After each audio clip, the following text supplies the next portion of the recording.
Seu nome é Jesus Cristo e passa fome, e grita pela boca dos famintos, e a gente quando vê passa adiante, às vezes pra chegar depressa à igreja. Seu nome é Jesus Cristo, está sem casa e dorme pela beira das calçadas, e a gente quando vê aperta o passo e diz que ele dormiu embriagado.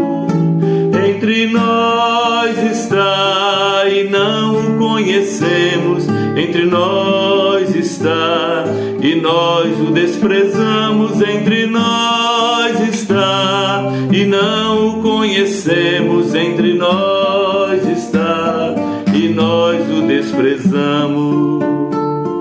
Seu nome é Jesus Cristo, é analfabeto e vive mendigando um subemprego, e a gente quando vê diz é uma toa, melhor que trabalhasse e não pedisse. Seu nome é Jesus Cristo e está banido das rodas sociais e das igrejas, porque dele fizeram um rei potente, enquanto que ele vive como pobre. Entre nós está e não o conhecemos, entre nós está e nós o desprezamos, entre nós está e não o conhecemos, entre nós está e nós o desprezamos. Seu nome é Jesus Cristo, está sedento por um mundo de amor e de justiça, mas logo que contesta pela paz, a ordem o obriga a ser de guerra. Seu nome é Jesus Cristo, está doente e vive atrás das grades das cadeias, e nós tão raramente vamos vê-lo. Sabemos que ele é um marginal, entre nós está e não o conhecemos, entre nós está e nós o desprezamos, entre nós está e não o conhecemos, entre nós está e nós o desprezamos. Seu nome é Jesus Cristo e é maltrapilho, vive nos imundos meretrícios, mas muitos o expulsam da cidade, com medo de estender a mão a ele. Seu nome é Jesus Cristo e é todo homem que vive neste mundo e quer viver, pois para ele não existem mais fronteiras, só quer fazer de nós todos irmãos. Entre nós está e não o conhecemos, entre nós está e nós o desprezamos, entre nós está e não o conhecemos, entre nós está e nós o desprezamos.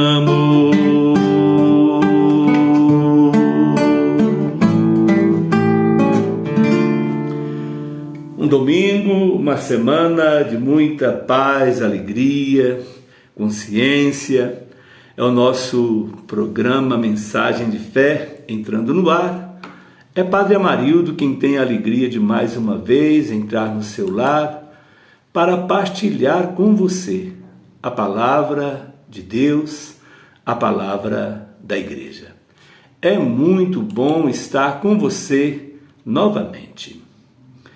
Queridos irmãos, queridas irmãs, este hino, belo hino, cantado agora no início deste nosso programa, vem nos introduzir no grande tema da liturgia da palavra deste final de semana.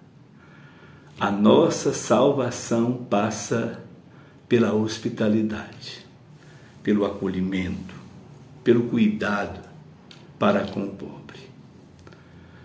A palavra do Senhor vem hoje nos alertar quanto ao perigo da indiferença, quanto ao perigo do fazer de conta que não viu, do fazer de conta que não ouviu os clamores dos pobres, do fazer de conta que não sentiu, né, o cheiro, o mau cheiro, e por isso nos omitimos, não falamos, não fizemos nada para ajudar.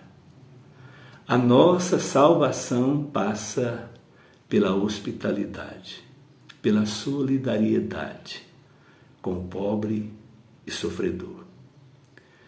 Nossos irmãos de outras tradições cristãs gostam muito de escrever nas placas, nos muros, a expressão "só Cristo salva". E é verdade. Ele é o nosso mediador junto do Pai. Ele é o pontífice, né? É por ele que nós vamos chegar ao Pai. Mas se quisermos escrever com maior perfeição, deveríamos escrever só a caridade salva. Só a caridade salva. Porque não basta confessar com a boca que Jesus é o Senhor. Está lá no Evangelho de Mateus, no capítulo 7, a partir do versículo 21. Não basta confessar com a boca que Jesus é o Senhor. É preciso praticar a sua vontade. É preciso praticar a sua palavra. Não só ouvir, não só compreender, mas praticar. Agora, a prática da palavra passa, repito, pela hospitalidade, pela solidariedade com o pobre sofredor. Passa pela caridade fraterna. O profeta Amós, no capítulo 6 deste seu livro, a partir do versículo 1, vem nos trazer este alerta, né? Quando diz: ai dos que vivem despreocupadamente em Sião, os que se sentem seguros nas alturas de Samaria, os que dormem em camas de marfim, deitam-se em almofadas comendo cordeiros do rebanho e novilhos do seu gado, os que cantam ao som das harpas, ou como Davi dedilham instrumentos musicais, os que bebem vinho em taças e se perfumam com os mais finos ungüentos e não se preocupam com a ruína de José. Por isso eles irão agora para o desterro, na primeira fila, e o bando dos zombadores será desfeito. O profeta Amós, ele denuncia o pecado, ele condena a indiferença diante do sofrimento de José. Sabemos, é o irmão sem terra, o irmão que foi exilado, né, e que representa a multidão dos pobres neste mundo. Então, a indiferença condena. É o grande tema do Evangelho de hoje.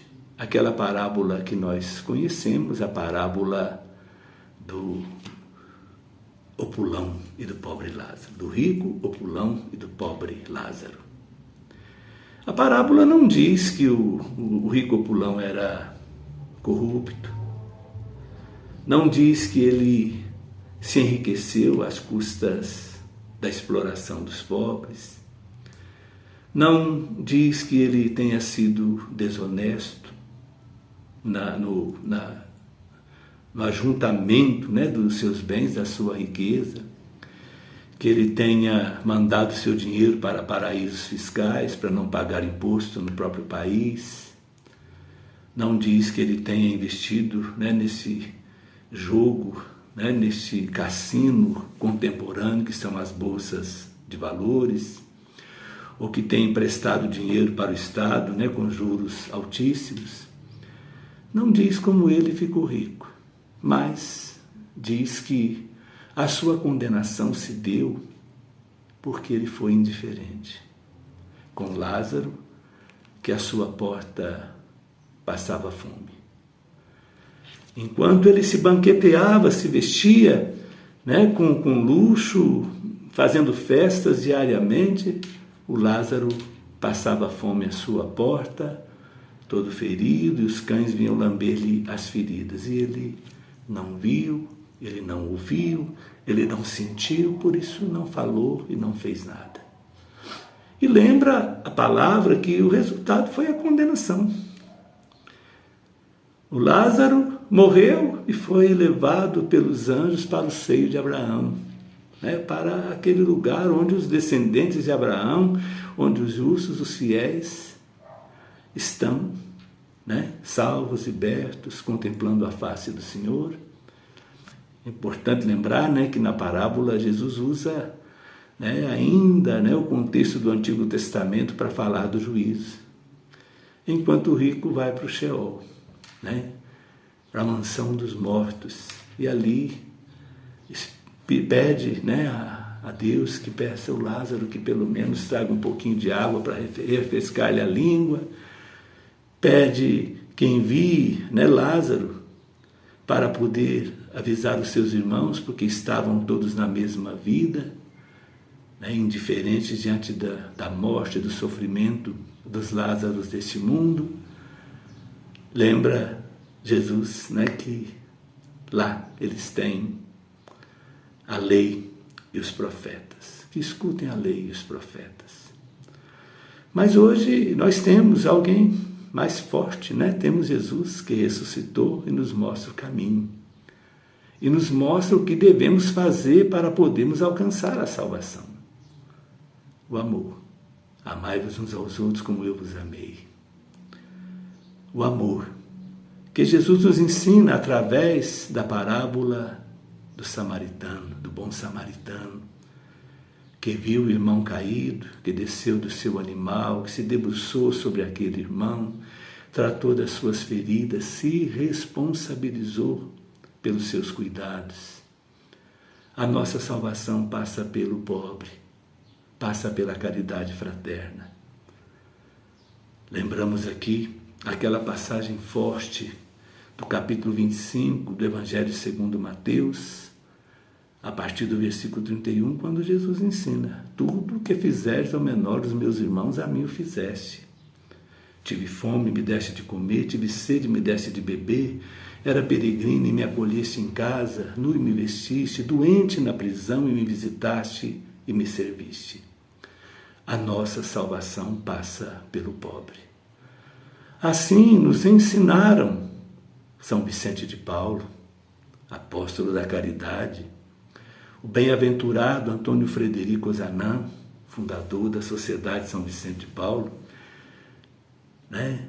Assim nos ensinou Santa Dulce dos Pobres, assim nos ensinou, né, a grande Maria Teresa de Calcutá, assim nos ensinou São Francisco de Assis, assim tem nos ensinado, né, os papas. Lembramos aqui o Papa Bento XVI, quando escreveu um documento chamado Deus Caritas Est, Deus é caridade. E nesse documento ele dizia, né, que mesmo numa sociedade justa, onde todos os direitos dos cidadãos sejam respeitados, ainda assim pessoas necessitadas nós vamos ter no nosso meio. Então a caridade, ela permanece como uma virtude fundamental para a nossa vida como cristão. E os grandes clamores do nosso Papa Francisco, que tem gritado contra a indiferença, que tem gritado contra o descarte de pessoas pobres, doentes, idosos, que tem lembrado a todos nós a importância da caridade, da hospitalidade, da solidariedade com os que sofrem. No final dessa semana, no início da próxima semana, nós vamos ter oportunidade de mostrar o nosso cuidado com o pobre. E o nosso voto como cristãos precisa trazer, né, este nosso sonho, essa nossa esperança de uma sociedade sem misérias. Então, na escolha de nossos deputados estaduais, federais, de nosso senador ou senadora, de nosso governante, né, em nível de Estado, em nível de União, vamos colocar, né, a nossa preocupação com a justiça social, a nossa preocupação com o bem comum, né, no voto que vamos oferecer, com o qual vamos presentear o nosso Brasil. Não adianta, né, nós votarmos em quem vai manter a miséria, né, em todos os níveis. É preciso que façamos o nosso voto, conforme os papas pós-Concílio Vaticano II têm nos ensinado, uma expressão de caridade. Os governantes têm o poder de mudar as leis, têm o poder tanto de conservar nessa sociedade que aumenta, né, a distância entre ricos e pobres, mas têm o poder também de construir a justiça social. Nós temos a missão da caridade. Os governantes, na política, têm a missão da justiça social. Que o Senhor Deus da vida nos ilumine, que Ele nos abençoe. Em nome do Pai, do Filho e do Espírito Santo. Amém. Até a próxima, se Deus quiser.